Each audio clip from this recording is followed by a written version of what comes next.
আনন্দপুর রাজ্য। রাজ্যের রাজার প্রধান পুরোহিত পণ্ডিত অগ্নিশ্বর। খুব ছোট সুখী পরিবার অগ্নিশ্বরের। বউ, এক ছেলে, এক মেয়ে। বড়ই আনন্দে কাটে তাদের দিন। দেখতে দেখতে মেয়ে প্রিয়া বড় হলো, যেমন রূপে তেমনি গুণে। একদিন বলি, সারাদিন পুজো পাঠ নিয়ে থাকলেই চলবে? মেয়ে তো বড় হলো, বলি মেয়ের বিয়ে থা দেবে না?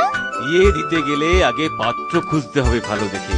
আমার লক্ষ্মী মাকে তো আর যার তার হাতে তুলে দিতে পারি না। জ্ঞান তো দেখছি টনটনে। তা পাত্র খোঁজা শুরু করেছো নাকি? আগামীকাল এক বিশেষ কাজে চিত্রকূট রাজ্যে যাব। সেখান থেকে এসেই খোঁজা শুরু করে দেব। পরদিন অগ্নিশ্বর গেলেন চিত্রকূট রাজ্যে। সেখানে এক ব্রাহ্মণ কুমারের সাথে তার আলাপ হলো। স্থির করলেন এর হাতেই সঁপবেন নিজের মেয়েকে। সেই মতো তাকে সাথে করে নিয়ে এলেন নিজের বাড়িতে। গিন্নি, এই দেখো কাকে এনেছি। চিত্রকূট রাজ্যের গুরুদেবের ছেলে, নাম নরেন। বড়ই ভালো। ভেবেছি এর হাতেই আমার প্রিয়াকে সম্প্রদান করব। সে কি? এদিকে আমিও যে মেয়ের জন্য একটা পাত্র ঠিক করেছি, নাম চন্দন। তা কি করে হয়? আমিও যে বোনের জন্য এক পাত্র ঠিক করেছি, সে আমারই বন্ধু বাসব। প্রণাম। তাহলে উপায়?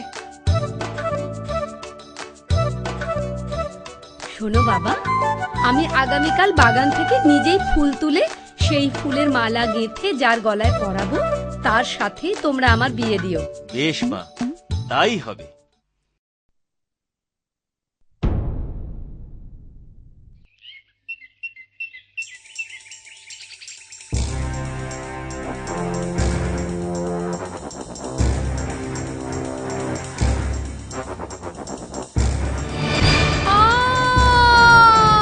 প্রিয়া মারা গেল। তার দাহ সংস্কার হবার পর তার পিতামাতা, দাদা, আত্মীয় স্বজনরা যার যার বাড়িতে ফিরে, কিন্তু রয়ে গেল সেই তিন যুবক। ওকে একবার দেখেই ভালোবেসেছিলাম। হ্যাঁ, সত্যি। এখন মনে হচ্ছে কেন ওর সাথে আমিও চিতায় ঝাঁপ দিলাম না। শোনো ভাই, এক কাজ করি, আমি বরং ওর অস্থি নিয়ে পৃথিবী পর্যটনে বেরোই। দেখি যদি কোনো সন্ন্যাসী ওকে বাঁচাতে পারে কি।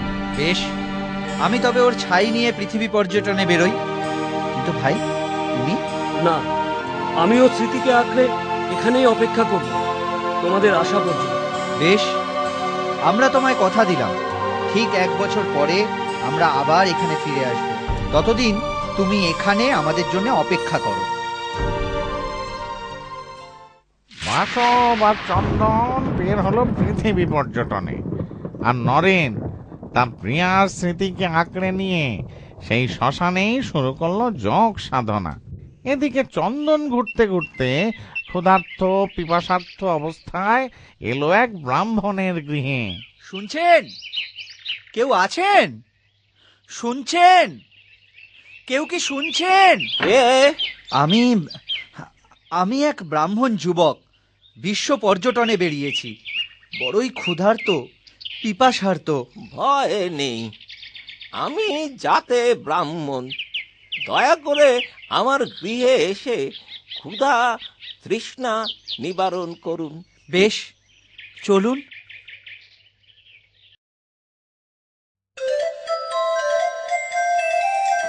হতভাগা ছেলে তখন থেকে শুধু উৎপাত করে যাচ্ছে।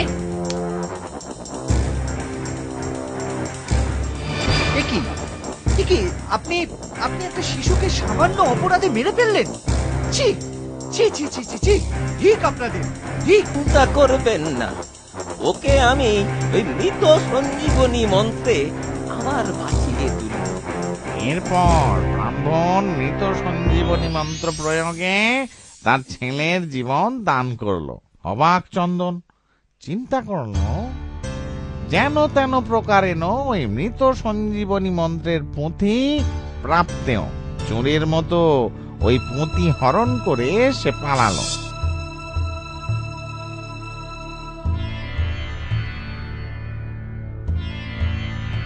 ভাই নরেন, আমি এসেছি, সাথে এনেছি মৃত সঞ্জীবনী মন্ত্র। এতে আবার বেঁচে উঠবে প্রিয়া। এদিকে 1 বছর অতিক্রান্ত, ফিরে এসেছে বাসব। সব শুনে সেও রাজি হলো মৃত প্রিয়ার অস্থি আর ছাই সাজানো শুরু।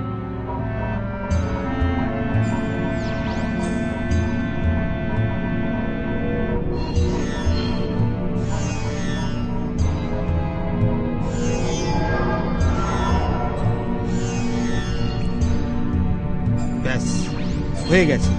ভাই চন্দন, এবার তুমি মন্ত্রপাঠ শুরু করো। হ্যাঁ, এই তো। ওম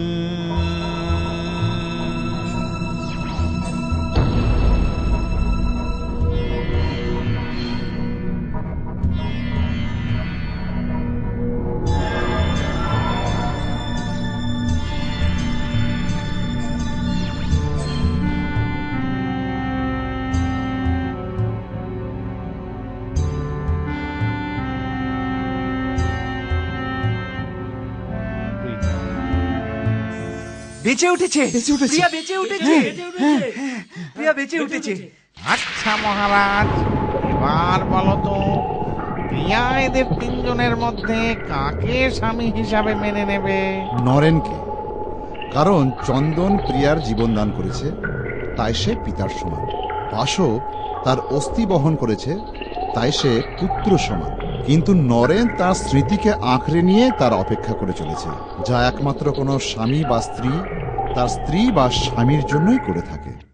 তাই শর্ত মতো আমি চললাম।